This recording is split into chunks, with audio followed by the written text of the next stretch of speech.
નમસ્કાર, આપ જોઈ રહ્યા છો ન્યૂઝ 18 ગુજરાતી અને તમામ મહત્વપૂર્ણ સમાચારની સાથે હું છું લુબના ખાન। મુંબઈમાં સૈફ પર હુમલો કરનાર મુખ્ય આરોપી ઝડપાયો છે। થાણેમાં હીરા નંદાની એસ્ટેટ પાસેથી આરોપીને દબોચ્યો। આરોપીના 5 દિવસના રિમાન્ડ મંજૂર। પોલીસે આરોપી મોહમ્મદ શહેજાદની કરી હતી ધરપકડ। થાણેના હીરા નંદાની એસ્ટેટ પાસેના લેબર કેમ્પ પાસે ઝાડીઓમાંથી પકડાયો છે।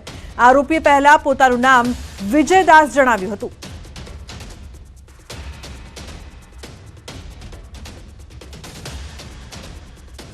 एक आरोपी को उसमें अरेस्ट किया गया है।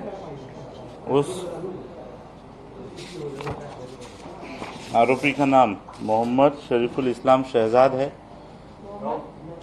मोहम्मद शरीफुल इस्लाम शहजाद, एज 30 ईयर्स।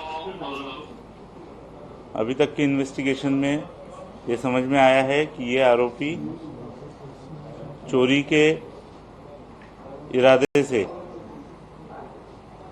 उस घर में उसने एंटर किया था और उस समय पर ये इंसिडेंस हुआ था।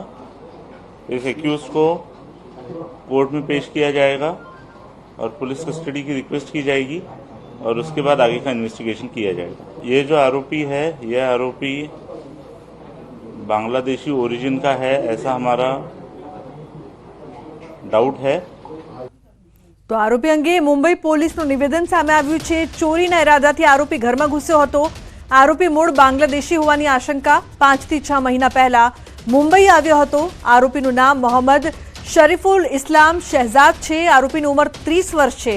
આરોપી પાસે કોઈ ભારતીય દસ્તાવેજ નથી।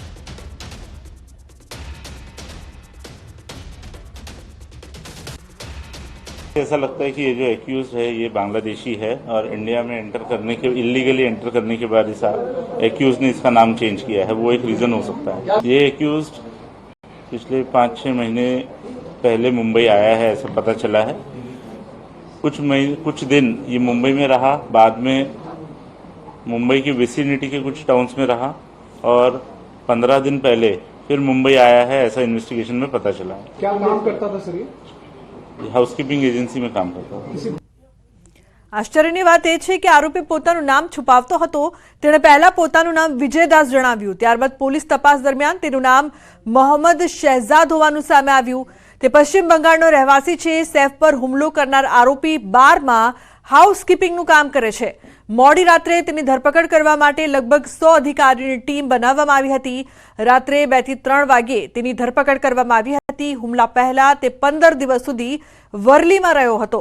પોલીસના જણાવ્યા અનુસાર તેણે પોતાનો ગુનો સ્વીકારી લીધો છે। સમગ્ર મામલે પોલીસે વધુ તપાસ હાથ ધરી છે।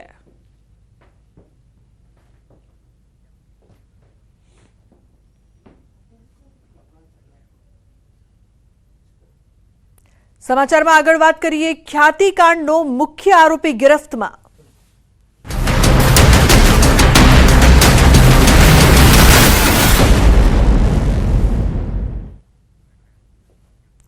તો ખ્યાતિ હોસ્પિટલના આરોપી કાર્તિક પટેલના 28 જાન્યુઆરી સુધીના રિમાન્ડ મંજૂર। કોર્ટે 10 દિવસના રિમાન્ડ મંજૂર કર્યા। અમદાવાદ ગ્રામ્ય કોર્ટે આરોપી કાર્તિક પટેલના રિમાન્ડ મંજૂર કર્યા છે।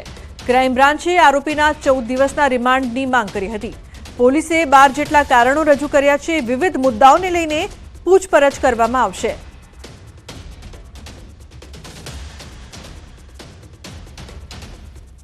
સૌથી મહત્વનો મુદ્દો હતો કે બીજા કોઈ એક્યુઝ અગાઉ પકડાયેલા હતા। રાજપૂત, ચિરાગ રાજપૂત અને ડૉક્ટર સંજય પટોડિયા, રાજશ્રી કોઠારી, આ બધા અને સાથે બેસાડીને પૂછપરછ કરવા માટે રિમાન્ડની માગણી કરી હતી। નામદાર કોર્ટના જજ શ્રી HR પટેલ દ્વારા અમારી રિમાન્ડ અરજી મંજૂર કરવામાં આવેલી છે। સમાચારમાં આગળ વાત કરીશું। માનવ લોહી તરસ્યો દીપડો।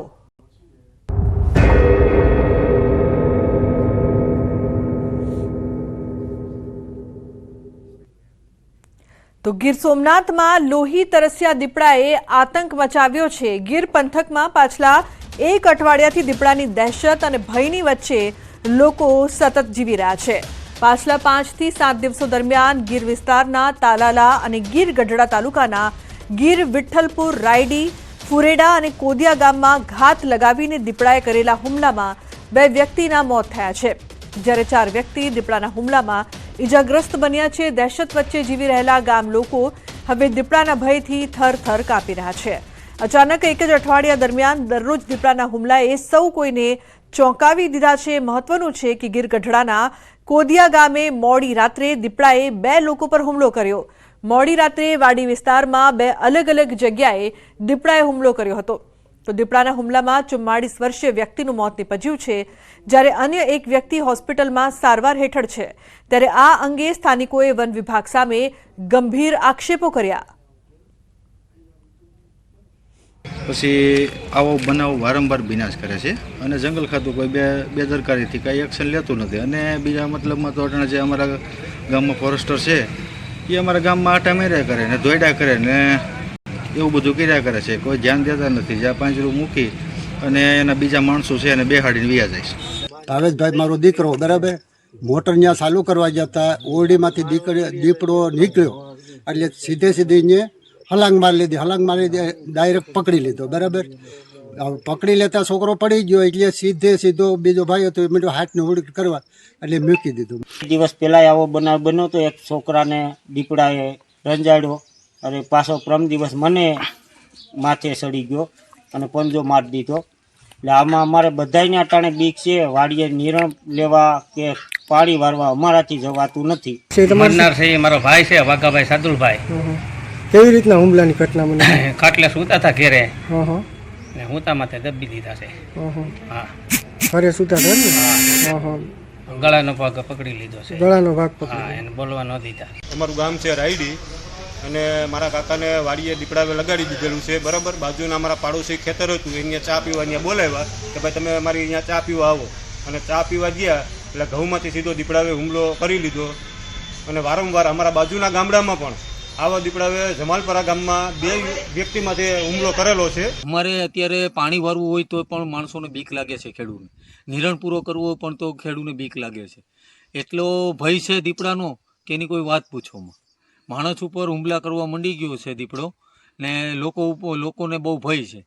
ને અમે જંગલ ખાતાને એટલી નિવેદન કરીએ છીએ કે વહેલી તકે દીપડાને પાંજરે પૂરે. વિઠ્ઠલપુર ગામે એક 14 તારીખ અને એક 16 તારીખે 2 માણસોને ખેતી કામ કરતા ઈજા કરેલ છે દીપડા દ્વારા. જેમાં હાલ અમે દીપડાને પકડવા માટે 5 પાંજરા લગાવેલ છે. અને છેલ્લા 4 થી 5 દિવસથી અમે સતત પ્રયત્નો કરી રહેલ છે એને પકડવા માટેના. તો જામનગરના ખીજડીયા પક્ષી અભયારણ્યનો પાર્ટ 1 કરાયો છે બંધ. દીપડાના આટાફેરાથી પાર્ક મુલાકાતીઓ માટે બંધ કરાયો છે. પ્રકૃતિ પ્રેમીઓ માટે મરીન નેશનલ પાર્ક બંધ કરાયો. દીપડાના રેસ્ક્યુ માટે કરાયો છે આ નિર્ણય. જોકે પક્ષી અને પ્રકૃતિ પ્રેમીઓ માટે ખીજડીયા પક્ષી અભયારણ્ય હેઠળનો પાર્ટ 2 રાબતા મુજબ ચાલુ રાખવામાં આવ્યો.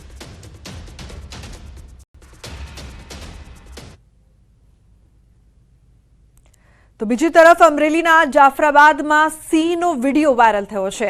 ટીંબી ગામમાં 4 સિંહ ઘૂસી આવ્યા. રાત્રિના અંધકારમાં 4 સિંહે ગાય અને વાછરડાનું મારણ કર્યું અને બાદમાં શિકારની મિજબાની માણી. મોલી રોડ પ્લોટ વિસ્તારમાં સિંહોએ ગાય અને વાછરડાનું મારણ કરીને મિજબાની માણી હતી.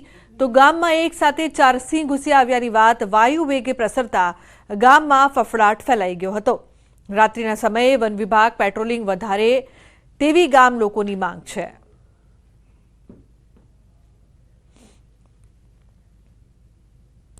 તો બીજી તરફ મહીસાગરમાં હડકાયા શ્વાનનો આતંક સામે આવ્યો છે. ખાનપુર તાલુકાના ગામોમાં ડાઘિયાએ ભર્યા બચકા. એક જ દિવસમાં 6 લોકો અને 2 પશુને બચકા ભર્યા. બાળકો મહિલાઓને હડકાયા શ્વાને બચકા ભર્યા હતા. ઘોઘાવાડ ઝેર સિમલ નાળા વાવકુવા ગામમાં કહેર. સ્કૂલે જતા બાળકો મહિલાઓ બની રહી છે ભોગ. તો ભોગ બનનારાઓની હાલત કફોડી બની છે. સારવાર કરવા જતા સરકારી હોસ્પિટલમાં શ્વાનની રસી પણ ન મળી. સારવાર માટે ગોધરા સિવિલમાં ખસેડવાની નોબત.